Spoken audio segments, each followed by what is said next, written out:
Boa noite, igreja, graça e paz. Como eu sempre falo, é motivo de alegria estar aqui hoje na presença de Deus, para poder a gente agradecer pelo sacrifício vivo de Jesus naquela cruz por todos nós.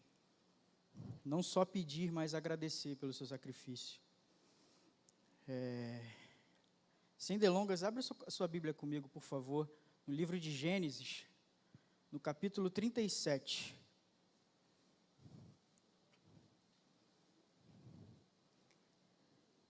Conta a história de José. Gênesis 37, a partir do versículo 2.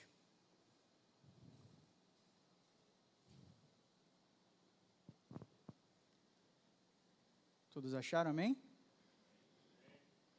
Diz assim a palavra do Senhor, a partir do versículo 2. Esta é a história de Jacó. Tendo José 17 anos, apacentava os rebanhos com seus irmãos, sendo ainda jovem, acompanhava os filhos de Bila e os filhos de Zilpa, mulheres de seu pai, e trazia mais notícias deles a seu pai. Ora, Israel amava mais a José que a todos os seus filhos, porque era filho da sua velhice, e fez-lhe uma túnica talar de mangas compridas. Vendo, pois, seus irmãos que o pai o amava mais que a todos os outros filhos, odiaram-no e já não lhe podiam falar pacificamente. Teve José um sonho e o relatou a seus irmãos. Por isso, o odiaram ainda mais. Até aqui. O capítulo 37 em diante são 13 capítulos dedicados à história de José. José, o 11º filho homem de Jacó. E a Bíblia nos relata o seu filho mais amado. Para que a gente possa entender um pouco mais, existe uma história por trás da história. José, como eu falei, 11º filho de Jacó, homem, de 12 filhos homens.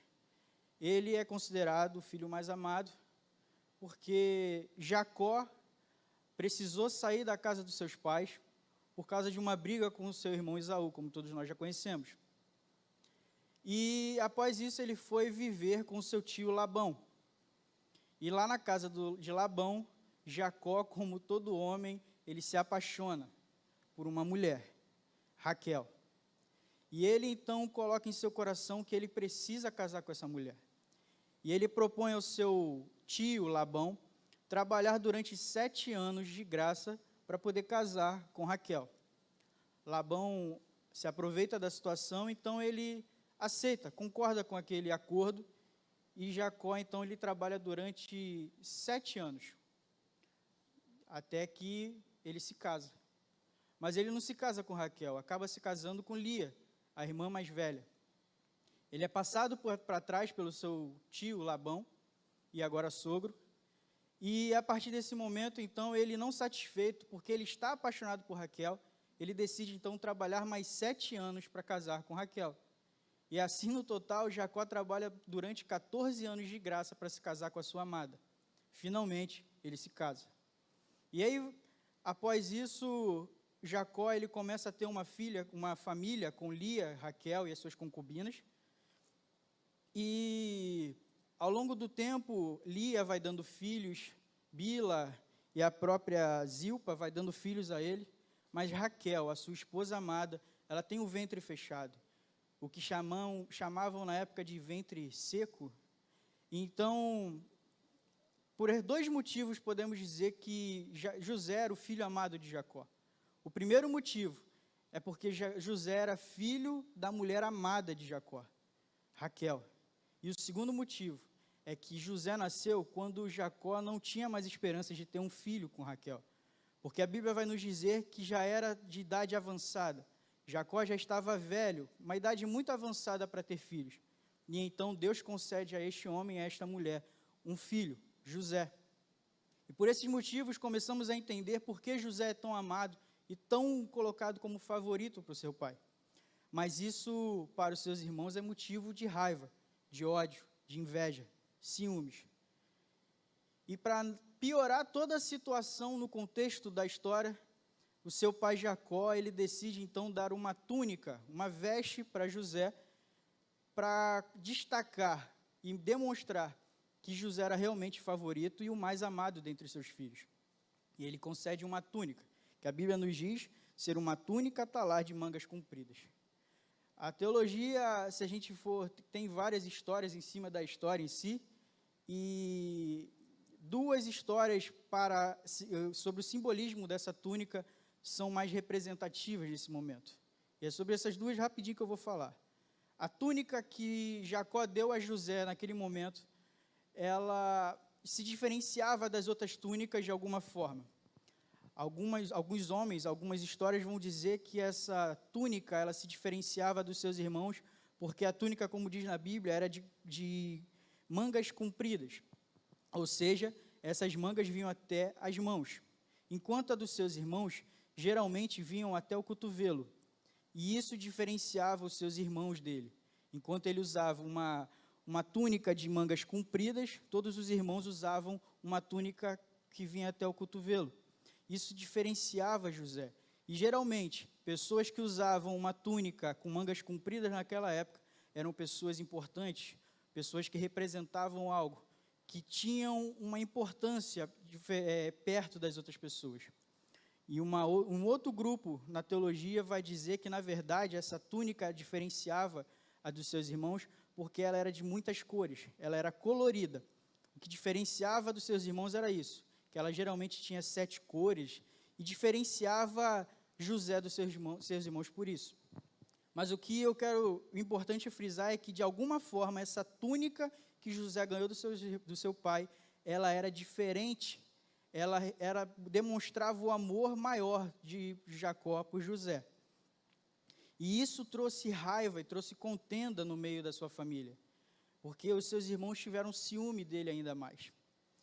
E, para piorar, nós começamos a entender que José, no ponto de vista dos seus irmãos, ele não era favorito apenas do seu pai Jacó, mas também do Deus de Israel. Porque nós vamos ver no versículo 5, e no 4 e no 5, que José teve um sonho. Nesse sonho, ele via o feixe dele no meio de todos os feixes dos seus irmãos, e os feixes dos seus irmãos se prostravam diante do dele. Teve José ainda outro sonho, que era onde o sol e a lua e 11 estrelas se prostravam diante de José. E isso, no entendimento dos seus irmãos, fazia com que eles entendessem que José era favorito de Jacó e do Deus de Israel. E por isso, o odiaram ainda mais. E após essa situação toda, Jacó, num determinado dia, pediu para que José ele fosse acompanhar os seus irmãos que estavam apacentando as suas ovelhas. E aconteceu que José, chegando até os seus irmãos, eles viram José, se espantaram e começaram a tramar contra a vida de José. Eles decidiram então matar José. Foi nesse momento que os seus irmãos eles decidem, por um minuto, por um tempo determinado, colocar José em uma cisterna vazia, para poder decidir, então, em que momento eles iriam matar José. O irmão mais velho, Rúben, ele pede para que não matem a José, que somente dê um castigo, mas nesse momento ele sai da história, ele vai para outro lugar.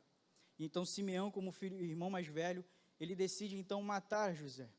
Quando, de repente, um grupo de ismaelitas aparece na história, e o irmão Judá decide, então, propor uma ideia. Em vez de ter o sangue de José em nossas mãos, a gente pode dar José como escravo para esses ismaelitas. Então, é o que acontece. Os irmãos, eles decidem, então, vender José. E José, naquele momento, ele é vendido por 20 ciclos de pratas. Mas algo que eu gostaria de lembrar, de mostrar na história, que é significativo, é que no momento em que José chega diante dos seus irmãos em Dotã, eles então retiram a capa que seu pai deu, a túnica bonita, diferenciada, que José recebeu do seu pai. Eles então retiram de José e o lançam na cisterna. Que fique bem claro.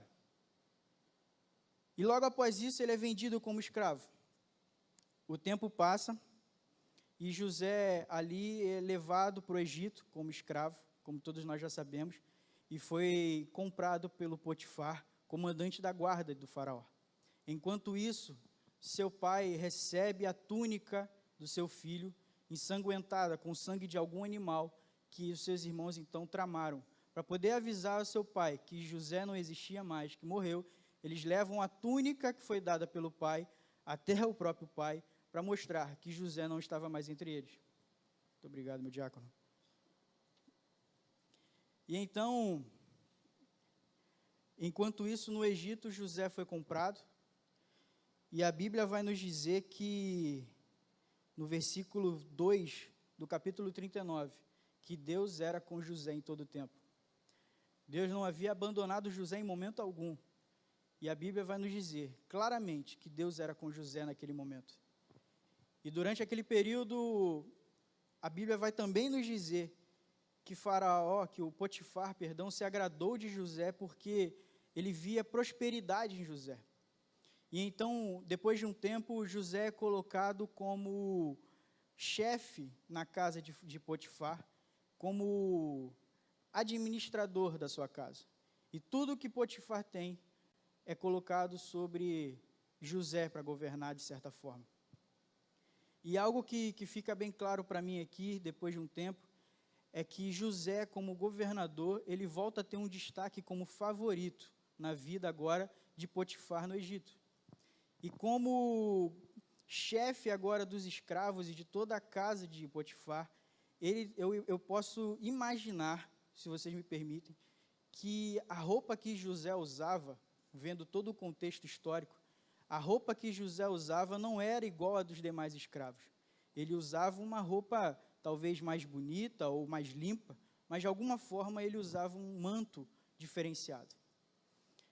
Depois de um tempo, a esposa de Potifar começa a tentar seduzir José.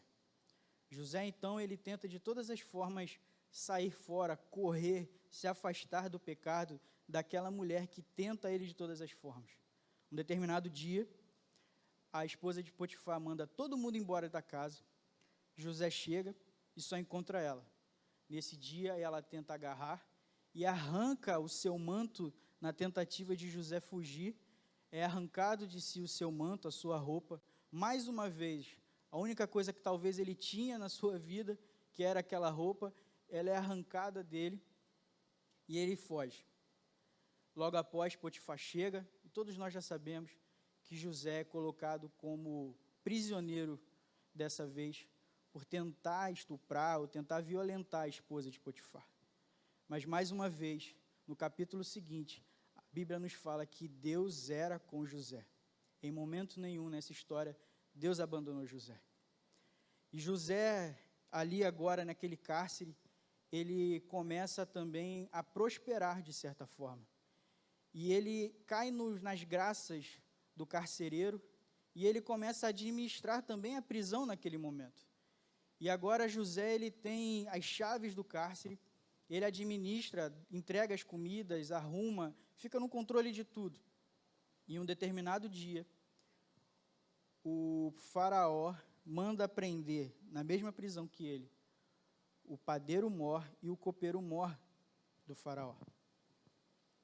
Eles vão presos, ficam ali um determinado tempo, e numa manhã, o copeiro e o padeiro, eles ficam meio balançados, tristes, pensativos, porque cada um teve um sonho naquela madrugada.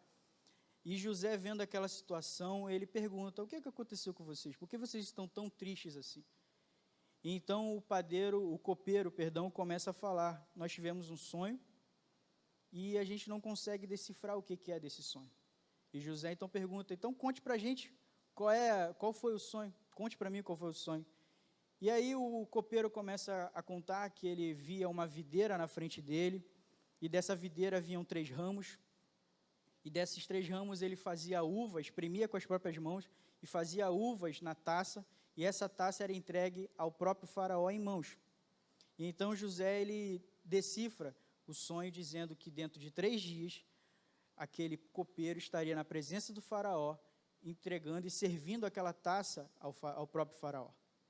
Animado por tudo que ouviu, o padeiro, então, fala: decifra o meu também. Eis que tive um sonho, onde haviam 3 cestas sobre a minha cabeça, e dentro dessas cestas haviam guloseimas e comidas que o faraó gosta. Só que haviam aves que comiam dessas guloseimas, dessas comidas. E então José revela: eis que o teu sonho significa que dentro de 3 dias o faraó irá lhe condenar e você perderá a sua cabeça, e as aves comerão da sua carne. 3 dias depois, foi aniversário de Faraó, a Bíblia nos mostra, e nesse dia ele traz de volta o copeiro mor, como José falou, e o padeiro foi decapitado. José, antes de libertar, do copeiro ser liberto, ele pediu: lembra-te de mim quando sair daqui, quando você estiver livre, lembra-te de mim, que eu decifrei o teu sonho. Infelizmente ele não lembrou, não ao menos depois de 2 anos. Se passaram 2 anos, e então o faraó tem um sonho, 2 sonhos que se tornam um, na verdade, aonde vacas magras e vacas gordas estavam no sonho. As vacas magras comiam, 7 vacas magras comiam 7 vacas gordas, e 7 espigas de milho magras comiam 7 espigas de milho saudáveis. E ninguém no palácio era capaz de decifrar, de discernir o que significava aquele sonho. Até então, o copeiro não lembrava de José. Mas nos versículos seguintes, a Bíblia vai nos dizer que finalmente o copeiro lembrou-se de José e comentou com o faraó: faraó, naquela vez, lembra naquela vez que o Senhor me prendeu? Então, havia lá um hebreu que ele discerniu os nossos sonhos. E através disso eu estou aqui e o padeiro foi morto. Então o faraó, contente com aquilo, pediu para que chamasse José. José então foi chamado, foi preciso tomar banho, fazer a barba, trocar as vestes, e ele se apresentou perante o faraó. O faraó então contou para ele novamente os seus sonhos, e José então discerniu, que significava os 2 sonhos, uma coisa só, que Deus estava avisando ao faraó que haveriam 7 anos de bonança e de fartura no Egito, mas após esses 7 anos haveriam 7 anos de pobreza, de escassez e de fome. E José foi além, ousado José, porque além de discernir o sonho, ele falou que o faraó deveria colocar alguém para administrar durante esses 7 anos de bonança, uma pessoa, para que tirasse uma parte de todas as plantações durante os meses, os dias e os anos, para que quando viesse os 7 anos de pobreza e de fome, as pessoas tivessem com o que comer. E então Faraó, vendo Deus em José, porque a Bíblia nos relata que Deus era com José a todo momento, então o Faraó, vendo aquilo também, ele coloca José como governador do Egito, para a glória de Deus. E aí a gente começa a entender o motivo de tudo isso que aconteceu. E o que eu queria falar com vocês nessa noite, após essa história, é que José, ele podia dizer que haviam 2 coisas na sua vida que eram dele de verdade. José, ele tinha uma capa e os sonhos dados por Deus. E aí é que entra o que Deus quer falar conosco nessa noite. Podem tirar tudo de nós. Podem tirar a nossa capa, podem tirar os nossos bens materiais, podem tirar o que for dessa terra, o que é terreno, mas os sonhos de Deus não podem tirar da gente. Os sonhos que Deus trouxe até nós, palavras, profecias, palavras que há anos atrás foram estabelecidas sobre a nossa vida, e que hoje talvez nós nem lembramos mais direito, ou que nós nos esquecemos, ou por conta da nossa fé, nós pensamos que não vai acontecer. Essas palavras ainda estão de pé. Quem garante é o próprio Deus.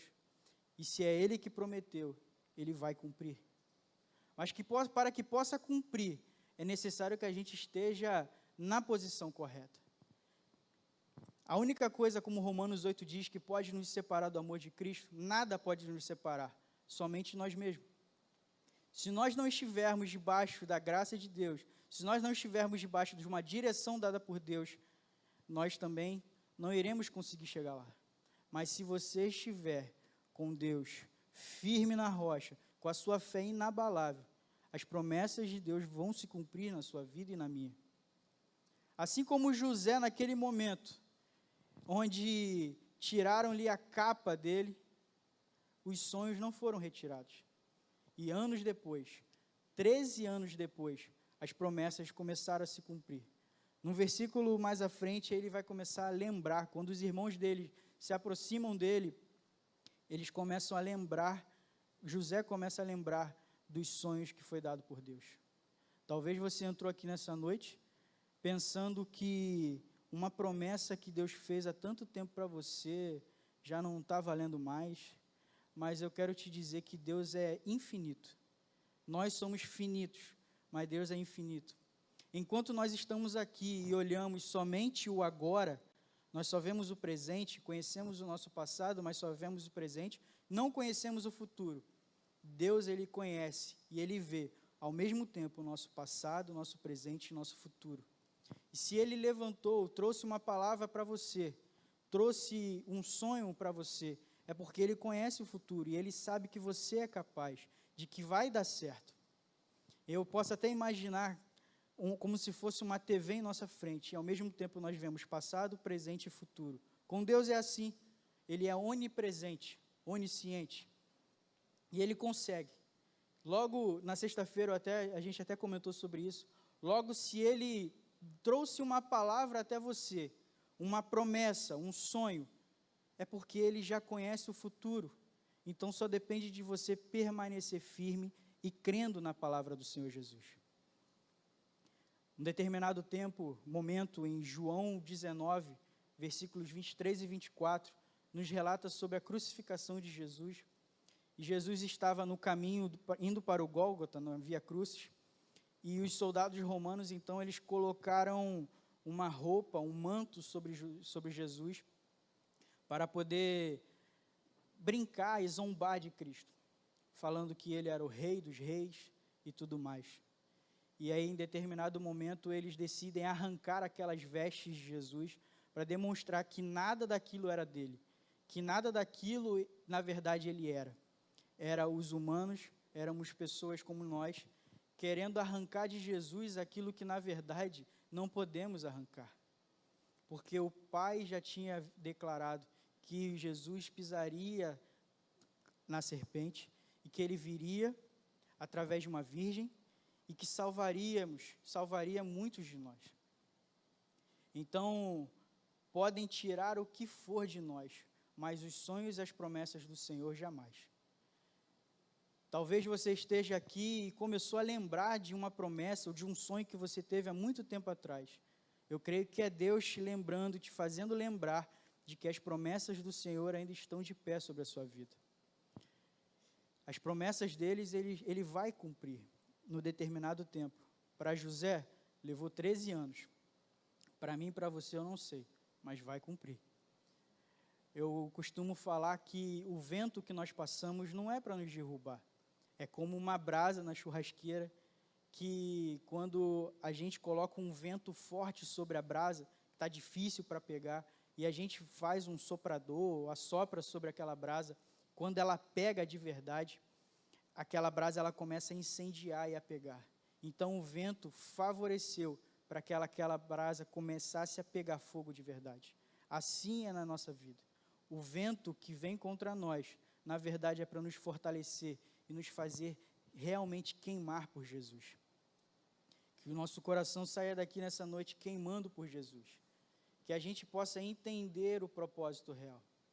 Paulo, em um determinado momento, estava num navio preso, sendo enviado para Roma para ser julgado, e naquele navio os soldados carregavam as acusações contra Paulo.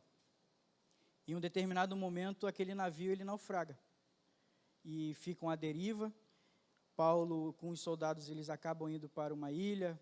Paulo é picado por uma cobra, e através da cobra picando ele, e as pessoas vendo que ele não morreu, muitas pessoas são salvas através do testemunho de Paulo. E quando ele chega finalmente em Roma, cadê as acusações? Fundo do mar. Então são momentos, são determinadas provações que nós passamos, porque existe um propósito, que nós não entendemos hoje, mas nós iremos entender amanhã. Tudo nessa terra, tudo tem um motivo e tem um porquê. Deus sabe, nós não sabemos. Por isso, talvez nós questionamos e murmuramos tanto. Mas que possamos sair daqui com nossas mentes amadurecidas para isso. Se nós estamos passando por uma provação hoje, existe um propósito. O barco e a tempestade que está ao nosso redor não é para afundar o barco, mas é para nos fortalecer e confiarmos naquilo que nós temos hoje. Que você possa confiar em Cristo, confiar na palavra, na promessa que Ele te fez. Talvez você há um tempo ouviu uma palavra do Senhor de cura, e você tem duvidado tanto, mas Deus é Deus para te curar. Talvez você, há muito tempo atrás, ouviu uma palavra de que você estaria aqui, como está hoje, com a sua família inteira, com seu pai, sua mãe, seus filhos, e talvez você duvide tanto, mas foi Deus que deu essa palavra, Ele vai cumprir no seu determinado tempo. Talvez você recebeu uma palavra como Raquel, que estava infrutífera seu ventre, mas no momento certo, Deus abriu seu ventre e tornou o ventre dela frutífero. E se foi Deus que lhe prometeu, Ele vai cumprir no tempo determinado por Ele.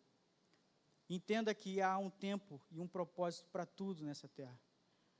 Que nós só precisamos nos posicionar, nos colocar perante a vontade de Deus. Se nós estivermos como soldados, preparados para a guerra, no momento certo, em que Ele mandar nós marcharmos, nós iremos perante essa guerra e nós venceremos essa guerra. Nós estamos aqui, como eu ouço muito, só de passagem. Esse aqui não é o nosso lugar. Há uma terra prometida para todos nós. E eu anseio por esse dia.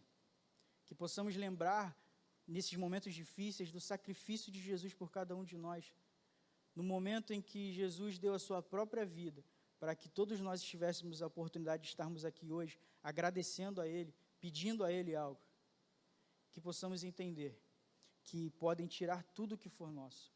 Podem tirar o nosso carro, a nossa casa, as nossas vestes, o nosso dinheiro. Podem tirar o que for terreno, mas as palavras do Senhor sobre a nossa vida, ninguém pode tirar.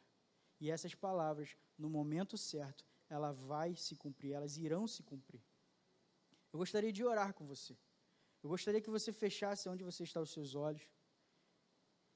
Eu gostaria que você começasse a se lembrar de todas as promessas, se possível for, que Deus fez para você um dia. Aquele sonho que foi Deus que deu, assim como José teve um sonho, onde Deus revelava a ele o que viria a acontecer no futuro.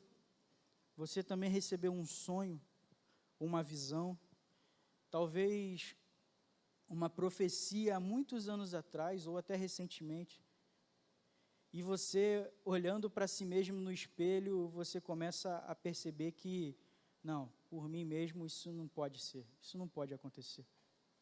Mas eu quero lembrar você nessa noite, que quem te prometeu é fiel para cumprir. Que essa promessa, que este sonho, veio da parte de Deus.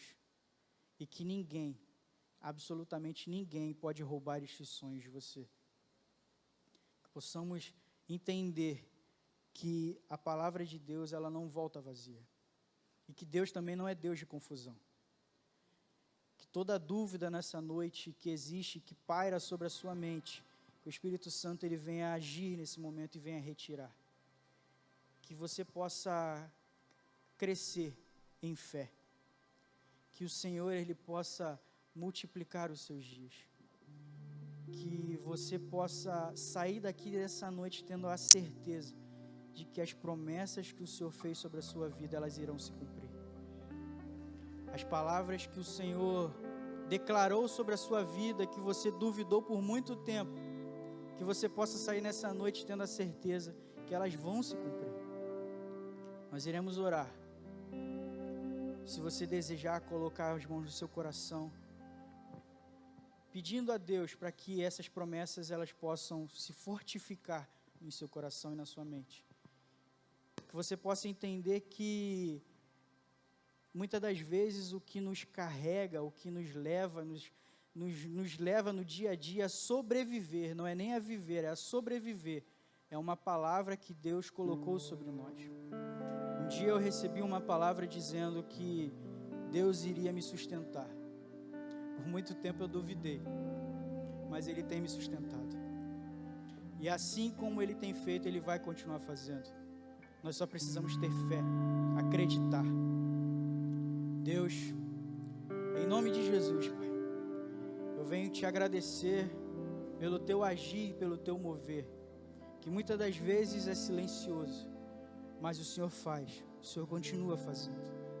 Meu Pai, eu venho lhe pedir por cada vida que aqui está nessa noite, para que o Senhor venha fortalecer essas pessoas, fortificar a sua fé, fazer com que essas palavras e esses sonhos que eles receberam, talvez há tanto tempo, que eles venham se relembrar nesse momento, que eles venham a lembrar, que em cima dessa palavra, eles venham a caminhar, crendo, acreditando que o Senhor é fiel para cumprir. Meu Deus, eu venho te pedir que o Senhor venha fortalecer cada vida que aqui está nessa noite. Que o Senhor venha, Pai, curar corações, Pai, que estão machucados. Pai, que essas pessoas possam perdoar, que elas possam receber o perdão em si mesmo. Meu Deus, em nome de Jesus, curas, Pai, que o Senhor prometeu possam ser liberadas. Pai, palavras, Pai, portas abertas, Pai, elas possam se abrir. Portas que há muito tempo estão fechadas, elas possam se abrir. E se preciso for, que seja uma parede inteira quebrada para que possa vencer. Meu Deus, em nome de Jesus, fortifica-nos, fortaleça a nossa fé, porque sem fé é impossível agradar a Deus. Meu Deus, em nome de Jesus, fortaleça a nossa fé. Pai, em nome de Jesus, que possamos ser como José, que quando esteve de frente para o pecado, ele renunciou a si mesmo e correu em direção contrária ao pecado. Pai, perdoa-nos, Pai, porque nos dias atuais nós temos corrido sentido o pecado, mas que a partir dessa noite possamos ser libertos, Pai, daqueles vícios que nos aprisionam de tal forma. Meu Pai, vícios que muitas das vezes nem nós mesmo identificamos como vício. Pai, liberta-nos, Pai. Liberta-nos, Pai, das nossas incertezas, dos nossos medos. Pai, muitas das vezes, Pai, nós duvidamos porque olhamos para nós mesmos no espelho. Mas, Pai, que possamos entender que nós realmente não somos capazes de nada, mas o Senhor é. E porque para o Senhor nada é impossível. Meu Pai, em nome de Jesus, fortaleça a nossa fé. Trabalhe em nosso coração, Pai, para que possamos entender e saber esperar, Pai, as promessas se cumprirem. Que venhamos a ter paciência e que venhamos, Pai, a ser apaixonados cada dia mais por Ti. Meu Pai, pela Tua obra. Senhor, em nome de Jesus, que nessa noite o Senhor venha trazer à memória, Pai, promessas e sonhos que há muito tempo nós esquecemos. E que venhamos a nos agarrar, Pai, nessas palavras que o Senhor estabeleceu sobre nossas vidas. E que assim como o Senhor falou na vida de José, que era o tempo todo com ele, seja conosco, seja com cada um de nós, nos momentos mais difíceis, seja conosco. Se preciso for, carrega-nos no colo. Meu Pai, que possamos, se preciso for, se rastejando, mas que nós não venhamos a parar. Fortifica, Pai, a nossa fé. Estabeleça o Teu reino em nós. Que o Espírito Santo venha fazer morada. E que, Pai, daqui em diante, se amanhecer, Pai, um dia triste, ou notícias tristes venham até nós, que possamos nos alegrar pelo sacrifício vivo que o Senhor concedeu naquela cruz. E que possamos nos alegrar nas promessas que o Senhor fez a cada um de nós. Abençoe, Pai, a cada vida que aqui está nessa noite.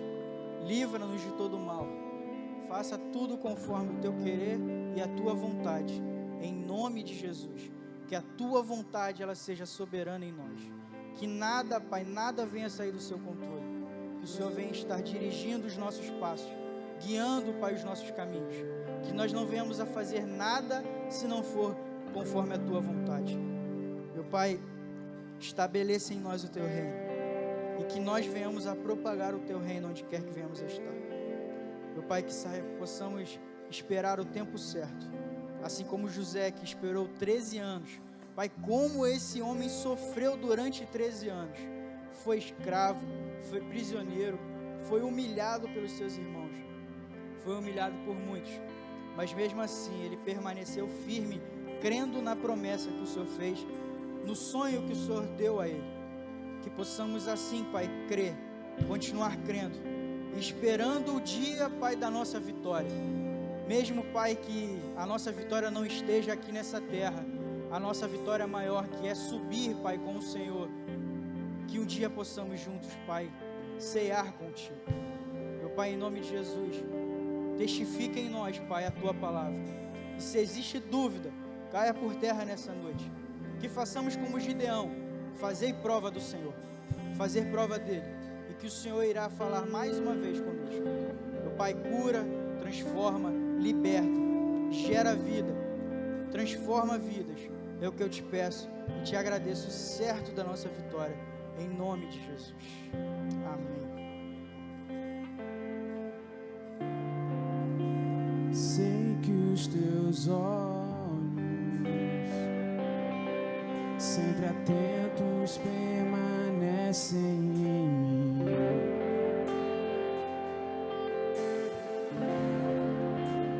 E os teus ouvidos estão sensíveis para ouvir meu clamor.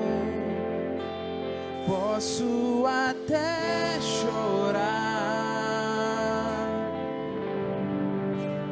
mas a alegria vem de manhã. És Deus de perto e não de longe. Nunca mudaste, tu és fiel.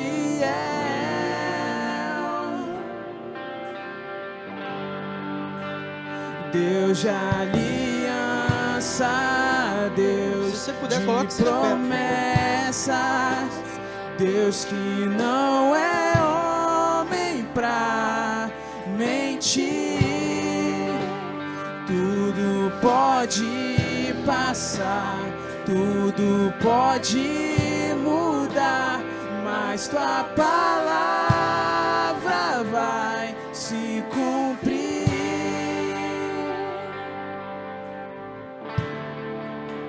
Sei que os teus olhos, sempre atentos, permanecem em mim.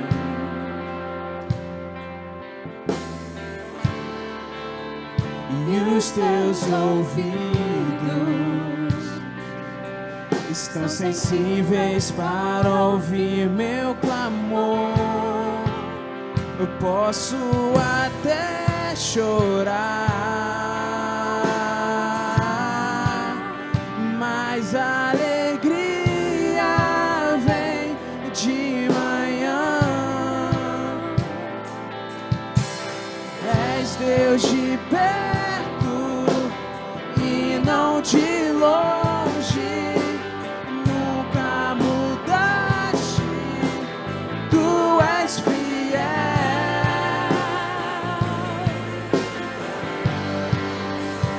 Deus de aliança, Deus de promessas, Deus que não é homem pra mentir.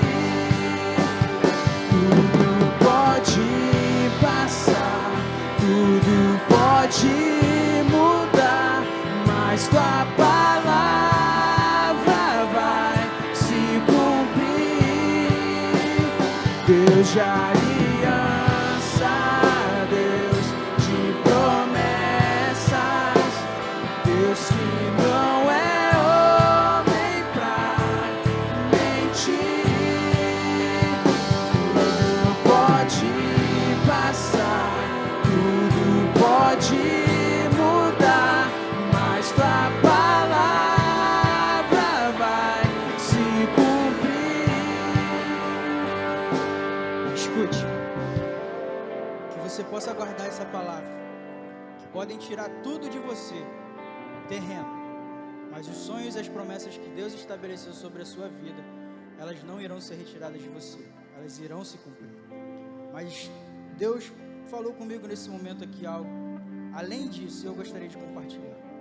No final da história de José, Jacó morre, e seus irmãos então eles têm medo do que José faria agora que seu pai morreu.